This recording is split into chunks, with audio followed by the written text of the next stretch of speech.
네, 안녕하세요. 반갑습니다. 김태현 목사입니다. 오늘은 아브라함 이야기 이제 두 번째 시간입니다. 지난 시간에는 처음과 끝부분을 보면서 하나님을 향한 아브라함의 절대적인 믿음을 우리가 확인했죠. 오늘은 그 아브라함의 믿음이 도대체 어떻게 이루어진 것인지 거기에 대해서 한번 살펴보도록 하겠습니다. 어, 먼저 12장 10절에 보니까 그 땅에 기근이 들었으므로 아브라함이 애굽에 거하려고 그리로 내려갔으니 이는 그 땅에 기근이 심하였음이니라 말씀하고 있습니다. 아브라함은 사실 원래는 상황과 환경에 따라 잘 흔들리는 믿음이었습니다. 읽어드린 10절 말씀에 보면 가나안 땅에 기근이 발생했는데 아브라함은 식량이 있는 애굽으로 내려갔습니다. 그런데 특이한 것은 이전까지는 어디를 가나 하나님께 먼저 예배를 드렸던 아브라함이었는데 유독 이 애굽에서 지내는 동안에는 하나님께 예배를 드렸다라는 표현이 없습니다. 그러니 당연히 그가 하나님께 묻지도 않았을 것이고 또 하나님의 응답을 기다릴 필요도 없었겠죠. 그저 자신의 상식선에서 판단하면서 양식이 있는 애굽으로 내려간 것입니다. 그저 자신의 상식선에서 판단하면서 양식이 있는 애굽으로 내려가 버린 것이죠. 그렇게 아브라함이 세운 계획은 어처구니가 없는 계획이었습니다. 자신의 아내 사례를 누이라고 속이고 자신의 생명을 보존하려는 그런 계획이었는데 어찌 보면 좀 남자답지 못하고 치졸해 보이기도 하는 그런 계획이죠. 이 계획 때문에 아브라함은 사례를 애굽 땅의 통치자 바로에게 빼앗길 뻔했습니다. 다행히 하나님께서 급히 바로의 집에 이 재앙을 내리시면서 사례를 다시 찾아올 수는 있게 되었는데요. 그때 큰 어려움을 겪었던 이 바로가 아브라함을 꾸짖습니다. 내가 어찌 그를 누이라 하여 내가 그를 데려다가 아내를 삼게 하였느냐. 내 아내가 여기 있으니 이제 데려가라. 이렇게 말을 할 정도였어요. 하나님께서 바로의 집에 내리신 재앙이 무엇인지 성경에는 자세히 나오지는 않습니다. 하지만 분명한 것은 바로가 그 재앙을 경험하면서 이것은 하나님께서 주시는 재앙이구나 이렇게 알 수 있었고요. 그것이 아브라함의 아내와 관계된 것임을 정확히 알고 있었다는 것입니다. 그래서 그는 즉시 그 사례를 아브라함에게 보내게 되죠. 애초부터 이 아브라함의 계획은 오직 자기만 살자고 세웠던 계획이었습니다. 그리고 결과적으로도 남에게 피해를 끼치게 되었던 것이죠. 그렇다면 아브라함이 이렇게 무리스러운 계획을 이렇게 굳이 세운 이유가 무엇일까 궁금하지 않습니까? 자손을 주시겠다고 하신 하나님의 약속을 이루기 위해서입니다. 아브라함에게는 하나님의 뜻을 이루어드리기 위해서는 자신이 살아야 한다라는 이 목표가 너무나 뚜렷했습니다. 그런데 하나님의 이 약속을 성취해 나갈 때 여러분 결과보다 더 중요한 것이 과정이지 않겠습니까? 그런데 아브라함은 지금 하나님을 위해서 한다고 하면서도 그 방법을 인간적인 방법으로만 자신의 뜻대로만 계획을 세우면서 이루어 나가려고 하고 있습니다. 아브라함은 지금 갈림길에 서 있습니다. 하나님만 의지하느냐, 자신의 계획을 계속 내세우느냐. 하지만 그는 상황에 쫓기면서 두려워하다가 하나님의 뜻을 먼저 구하지 못하는 조급함이 가득했고 그것이 현재 아브라함의 믿음의 수준이었습니다. 하지만 이후로 점점 믿음의 진보가 이어지게 됩니다. 한번 계속 살펴보도록 하겠습니다. 13장으로 넘어가서 그 이집트에서의 실패로 아브라함이 이제 깨달은 바가 있었는지 13장에 이렇게 넘어오면 아브라함이 거처를 옮기고 나서 가장 먼저 한 일이 하나님께 예배를 드리는 것이었습니다. 다시 여호와의 이름을 부르게 되었고 하나님과의 동행이 회복된 것이죠. 사람이 다시 시작하는 장소는 언제나 예배의 장소이고요. 또 다시 시작하는 마음은 하나님과 동행하는 마음이라는 것 여러분도 꼭 잊지 말고 기억해 주시면 좋겠습니다. 하지만 그러면서도 아브라함은 그 속에 자신의 뜻과 계획이 완전히 사라진 것은 아니었습니다. 아브라함이 하나님의 뜻을 이루기 위해서 마련한 자신만의 든든한 이 안전장치가 있었는데요. 바로 조카 롯이었습니다. 아브라함은 조카 이 롯을 양자로 삼아서 혹시나 자신이 잘못되더라도 롯이 자신의 대를 이어서 하나님의 뜻을 이루도록 계획을 은근히 가지고 있었죠. 그러나 이 하나님에게는 언제나 인간이 마련한 안전장치를 늘 풀어 헤치시는 그런 특징이 있습니다. 6절에 보니까 그 땅이 그들이 동거하기에 넉넉하지 못하였으니 이는 그들의 소유가 많아서 동거할 수 없었음이라 라고 말씀하고 있는데요. 이 예상치 못하게 아브라함의 일행과 롯의 일행이 모두가 풍족해졌습니다. 그래서 문제는 더 이상 그 함께 거할 수가 없게 된 상황이 돼버린 거예요. 하나님께서 상황을 이끄셔서 아브라함이 그동안 자신의 보호막처럼 여기면서 안정감을 누렸던 그 대상인 롯을 이제 이 아브라함으로부터 잘라버리시려는 것입니다. 왜냐하면 하나님은 인간적인 그런 노력의 결과를 너무나 잘 알고 계셨기 때문입니다. 사람이 스스로 계획을 마련하여서 이루어낸 그런 성과들은 결국 사람의 위대한 업적으로 기억될 것이고 또 최종적으로는 인간을 경배하는 결과로 나타나게 됩니다. 반대로 하나님의 은혜로 이루어진 삶은 하나님을 예배하는 길로 결국엔 나아가게 됩니다. 그러니 지금 아브라함이 이번에도 갈림길에 놓여져 있는 거예요. 오직 하나님만 예배하는 그런 예배자가 될 것이냐, 아니면 스스로를 높이는 주권자의 길을 갈 것이냐. 이 갈림길에서 지금 이 아브라함이 이번에는 어떤 선택을 하게 될지 한번 계속 보겠습니다. 9절에 보니까 내 앞에 온 땅이 있지 아니하냐, 나를 떠나가라. 내가 좌하면 나는 우하고 내가 우하면 나는 좌하리라. 아브라함이 조카 롯에게 이렇게 말했는데요. 이렇게 롯에게 너가 먼저 땅을 선택해라 라고 하는 이 대목은 놀라운 대목입니다. 왜냐하면 아브라함이 지금 그가 받아야 할 약속의 땅을 잃을지도 모르는 상황이 될 수도 있거든요. 근데 그럼에도 불구하고 아브라함이 지금 이 선택권을 양보하는 이런 온유함을 보여주고 있습니다. 그리고 더 놀라운 발언은 이것입니다. 나를 떠나가라. 롯에게 자신을 떠나라고 하는 것은 그동안 집착했던 후손의 복을 포기한 것인가? 라는 생각이 들 정도로 현실의 이런 초연한 그런 모습이기도 합니다. 그렇다면 아브라함의 이런 온유함과 현실에 대한 초연함은 어디서 나온 것일까요? 분명 하나님의 신실하심을 아는 믿음에서 나왔을 것인데 아브라함은 하나님께서 약속을 분명히 이루실 것이다. 친히 이루실 것이다. 라는 이 믿음으로 점점점 더 성장하고 있는 것입니다. 14절 또 15절 16절에 보니까 하나님은 그런 아브라함을 이렇게 잘 보고 계셨다가 마치 기다렸다는 듯이 나타나십니다. 그리고 땅과 자손에 대한 약속을 다시 확실히 보증해 주시는 말씀을 이렇게 주시고 있어요.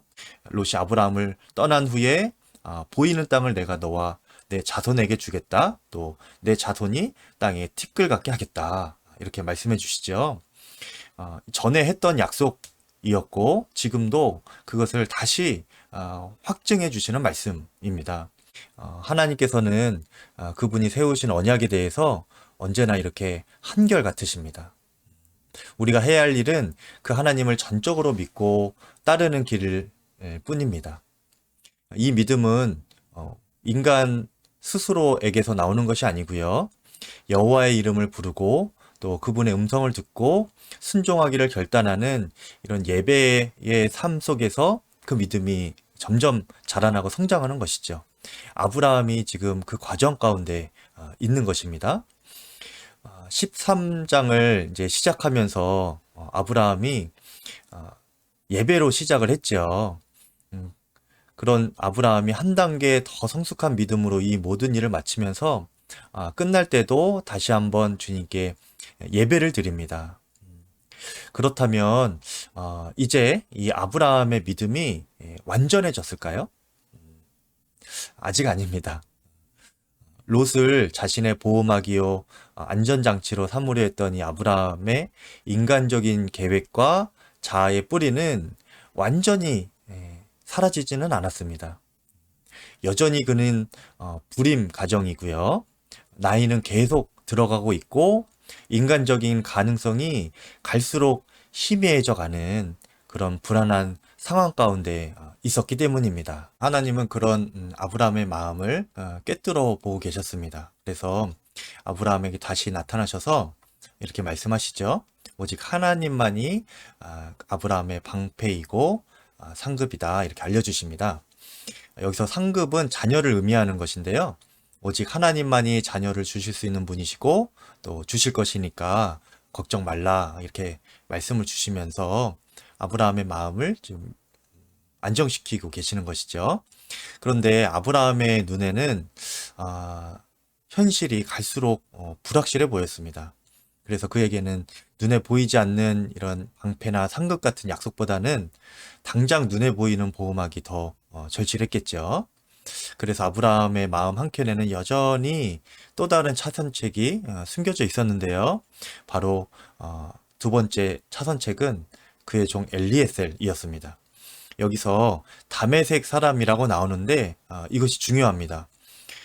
14장에 보면은 아브라함이 이제 전쟁을 하는 이야기가 나와요. 당시 고대 왕들과 고대 근동의 왕들과 전쟁하면서 아브라함이 승리를 합니다. 그런데 그 승리의 장소가 바로 이 다메섹이었고요. 그 전쟁에서 승리할 때 얻은 전리품으로 이 엘리에셀이라는 종을 얻었다라는 것이 많은 학자들의 의견이기도 합니다. 그러니까 이 엘리에셀은 아브라함에게 있어서 그가 롯 대신에 자신의 후사로 삼을 대안이기도 했지만 한편으로는 동시에 아브라함의 이 전성기 때의 힘과 능력을 과시하면서 그의 큰 승리를 대대로 기념할 만한 그런 상징적인 인물이기도 했죠. 그러니까 이 아브라함이 자신의 후사로 삼고 싶을 만 하겠죠. 그런데 하지만 하나님은 이런 아브라함의 마음을 알고 계셨겠죠. 그래서 아브라함의 모든 의도와 가능성들을 이런 지하에 차단하시고 이렇게 말씀하십니다. 그 사람이 내 상속자가 아니라 내 몸에서 날 자가 내 상속자가 되리라 라고 말씀해 주셨습니다. 그때 하나님이 이렇게 말씀을 하셨을 때에 아브라함이 어떻게 반응했는가? 놀랍게도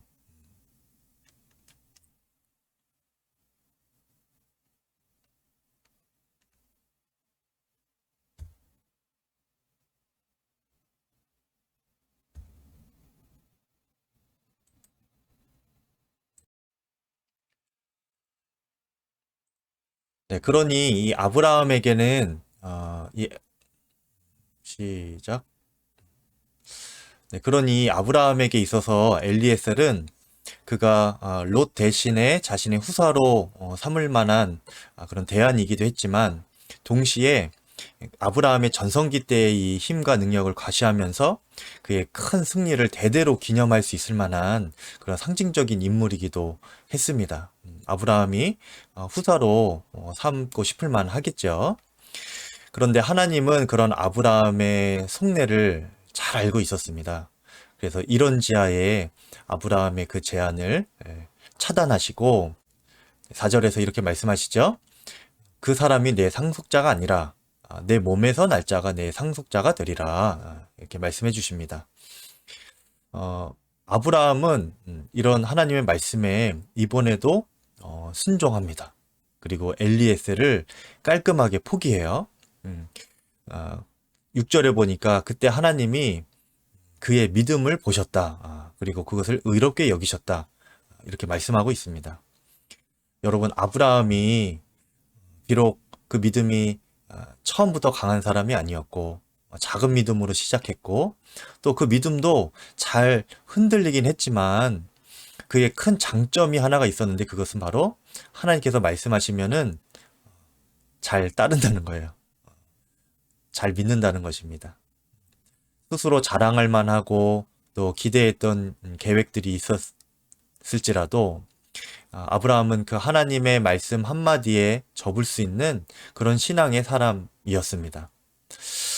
그렇기 때문에 이 믿음의 조상이라는 존재는 자아가 없었던 사람이 아니고요. 하나님의 말씀에 그 자아를 꺾을 수 있었던 사람, 그 사람이 바로 믿음의 조상, 아브라함인 것입니다. 아브라함이 이렇게 자신을 꺾고 주님께 순종하는 믿음으로 나아갈 때에 하나님은 아브라함과 또다시 언약을 맺으시는데요. 그 방식이 둘로 쪼갠 재물 사이를 지나가시는 것이었습니다. 이것은 당시 고대 근동에서 실제로 행했던 계약 방식이라고 해요. 누구든지 그 언약을 파기하는 사람은 그 쪼개진 재물처럼 죽임을 당할 것이다 라는 의미로 그 사이를 걸어갈 것이죠. 목숨이 걸린 살벌한 계약 방식이었습니다. 하나님께서는 아브라함과 그런 방식의 언약을 맺으시면서 자신의 진심을 이렇게 지금 알려주고 계시는 거예요. 목숨을 걸 정도로 내가 아브라함 너와 하는 이 언약이 진심이다 이렇게 알려주고 계시는 것입니다. 여러분 이제 우리의 얘기를 해볼까요? 십자가는 이 언약을 진실하게 이행하신 장소입니다. 하나님의 법과 공의는 죄인이 죄값을 치르는 것입니다. 하지만 죄인인 우리를 주님께서 살리시기 위해서 그 법을 또 공의를 스스로 어기셔야만 했어요. 그래서 자신이 쪼개진 재물처럼 찢기시고 또 성전의 휘장도 둘로 갈라졌죠. 그런 대가를 치르셨습니다. 그것이 우리를 위해 목숨을 내어주며 희생하신 예수님의 십자가 사랑입니다. 이 일이 이미 이루어졌고요. 그러니 우리의 구원은 이미 이루어진 것이라고 여러분 확신하면 됩니다. 예수님의 전적인 십자가 사랑으로 이루어진 것임을 항상 여러분 마음에 기억하시고요. 언제나 십자가의 낮아짐과 감사함으로 구원 이후의 삶을 살아가실 수 있기를 축복합니다. 다시 내용으로 넘어와서 이런 하나님의 진심이 담긴 언약 앞에 그러면 이제 이 아브라함은 완전한 믿음의 사람이 이번에는 되었을까요? 아직 아닙니다. 마지막 관문이 하나가 더 남아 있는데요. 롯과 엘리에셀을 포기한 후에 아브라함과 그 아내 사레는 이 하나님의 말씀을 계속 생각했습니다. 그렇게 곰곰이 생각하다 보니까 하나님께서는 이 아브라함의 몸에서 날 자가 후사가 된다라고 이렇게 말씀을 하셨지 어떤 여인을 통해서 후사가 나올지에 대해서는 말씀하지 않으신 거예요. 그러면 모르면 이렇게 물어봐야 하지 않겠습니까? 그런데 아브라함과 사레는 하나님께 묻고 기다리기보다는 그 하나님의 말씀에 빈틈을 찾아냅니다. 그리고 자기들의 기준으로 이 하나님의 말씀을 해석하여서 번뜩이는 아이디어를 하나 찾아냈습니다. 2절에 보니까 사라가 아브라함에게 이렇게 사레가 제안을 하여 자신의 몸종인 하갈을 아브라함의 첩으로 들여보낼 테니까 그에게서 좀 자녀를 얻읍시다 제안을 합니다. 그리고 아브라함은 이런 아내의 말을 또 듣습니다. 여러분 어느새 하나님의 음성이 들리지 않고 인간의 말들만 오고 가고 있어요. 그리고 이 일은 마치 아담과 하와가 저질렀던 치명적인 죄를 생각나게 합니다. 아담이 아내인 하와의 말을 듣고 죄를 지었던 것처럼 지금 아브람도 아내인 사레의 말을 듣고 행동해 버리죠. 그래서 사레의 몸쪽인 하갈이라는 여인을 통해서 결국 이스마엘을 낳게 됩니다. 아내의 말을 들었다고 해서 제가 비난하는 것이 아닙니다. 아내의 말을 들을 때는 또 들어야 되죠. 근데 문제는 무엇이냐면 그들이 하나님의 뜻을 구하고 기다리는 신앙이었다기보다는 둘 다 스스로의 노력으로, 인간적인 노력으로 이루어 보려는 자아가 충만한 삶을 선택했다는 것입니다. 그 결과로 훗날 이삭 가문과 계속 일어나게 되는 그 불화의 씨앗인 이스마엘이 탄생을 하게 되는 것이죠. 아브라함의 이런 선택과 행동에서 아담의 모습이 지금 보이게 되죠. 그러면서 또 한 번의 실패의 조짐이 보이기도 합니다. 하지만 사람은 실패해도 하나님은 실패하지 않으시죠? 언약을 신실하게 이행하시겠다 하신 하나님은 이번에는 이 아브라함의 실수에 대해서 바로 징계를 내리시기보다는 아브라함의 마음을 끝까지 붙들고 바꾸어 가시기 위하여서 인내하셨습니다. 하나님께서 어떻게 바꾸어 가시는지 계속 보겠습니다. 86세 때 이스마엘을 낳았던 아브라함이 이제 99세가 되었습니다. 13년간 이렇게 이스마엘을 키우면서 아브라함의 마음에는 이 이스마엘을 자신의 상속자로 삼고 싶은 마음이 계속 굳어졌을 겁니다. 그런데 문제는 그 13년이라는 시간 동안 하나님께서 한마디도 안 하셨다는 거예요. 침묵하고 계셨습니다. 여러분은 이렇게 하나님께서 아무 말도 안 하실 때 어떤 마음이 드시던가요? 아브라함도 여러분과 그 마음이 동일했습니다. 아브라함의 마음에는 이 이스마엘이 아닌가? 하나님께서 원하시는 후사가 아닌가? 이런 생각이 들었을 거예요. 이렇게 13년을 포함해서 사실 아브라함이 신앙을 시작한 75세 때부터 99세가 되기까지 이 25년의 세월 동안 아브라함은 자신이 해볼 수 있는 것은 다 시도해 보았습니다. 때로는 자신 스스로의 선택으로, 또 때로는 주변 사람들의 말을 따라 사느라고 그의 삶 가운데 하나님의 뜻이 온전히 이루어지지 못했던 기간, 내려놓지 못했던 그 자아가 충만했던 기간이 있었던 것이죠. 이것이 아브라함, 믿음의 조상이라고 하는 이 아브라함의 생애였습니다. 그러니 우리가 이 아브라함을 보면서 인간이 이런 믿음에 있어서 얼마나 무능한 존재인지 볼 수 있습니다.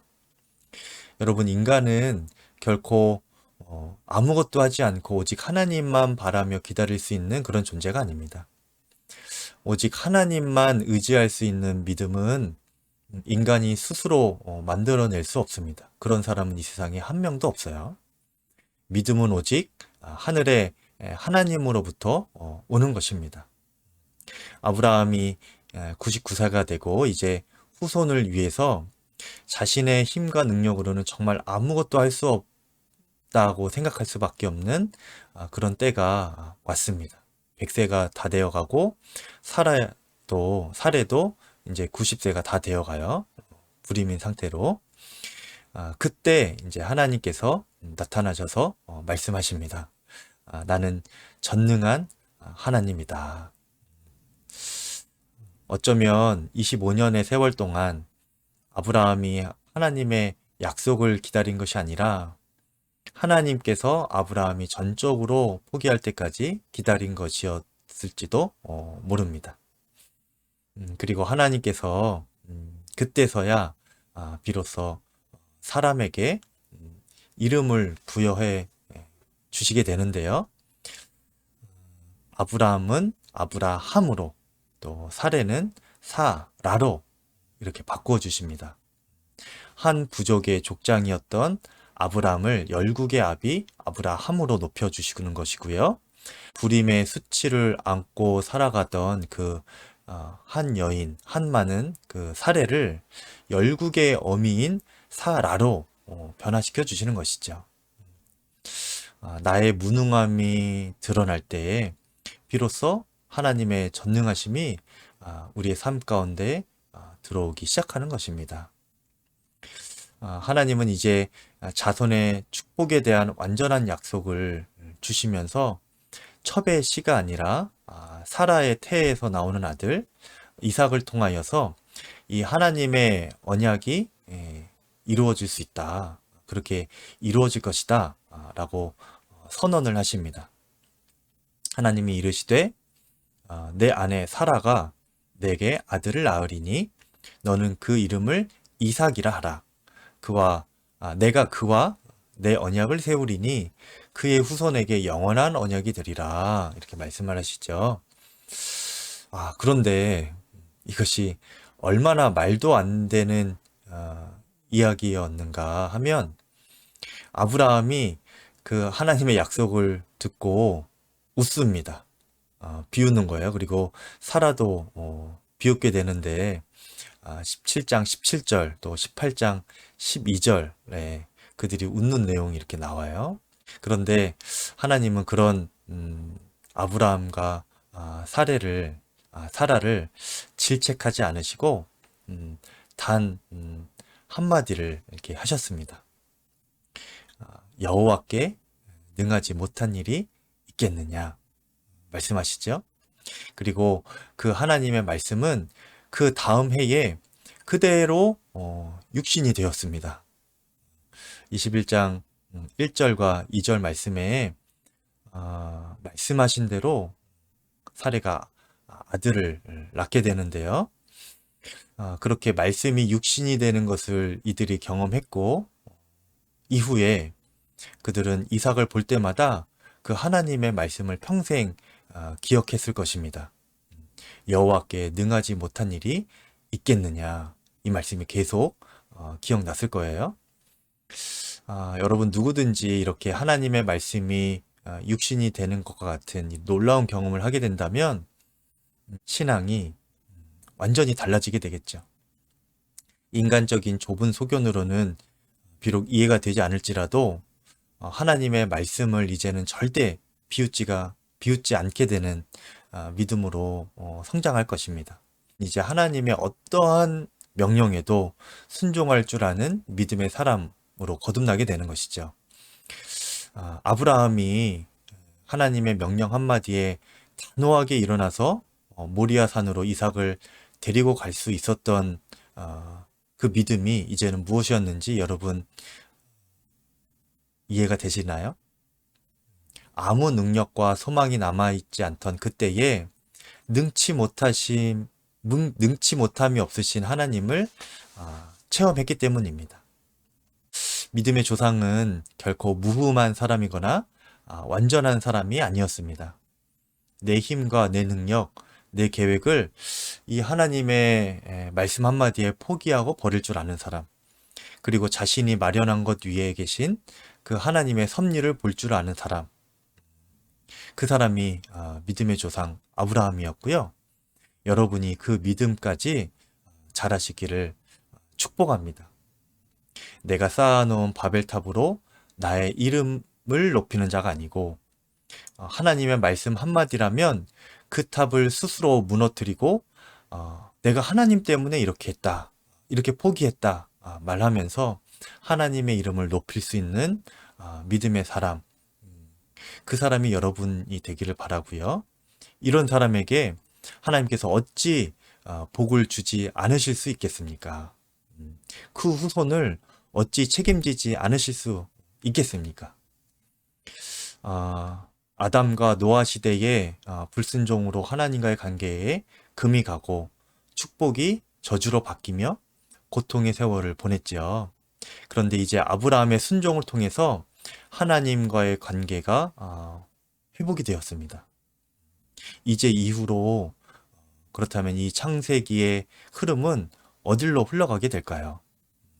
저주가 축복으로 바뀌고 땅이 회복되는 역사를 우리는 기대해 볼 수 있게 될 것입니다. 이 모든 것이 회복되는 세상이 될 것이고요. 그것을 경험하는 존재는 사라가 아브라함에게서 낳은 약속의 씨인 이 이삭을 통해서일 것입니다.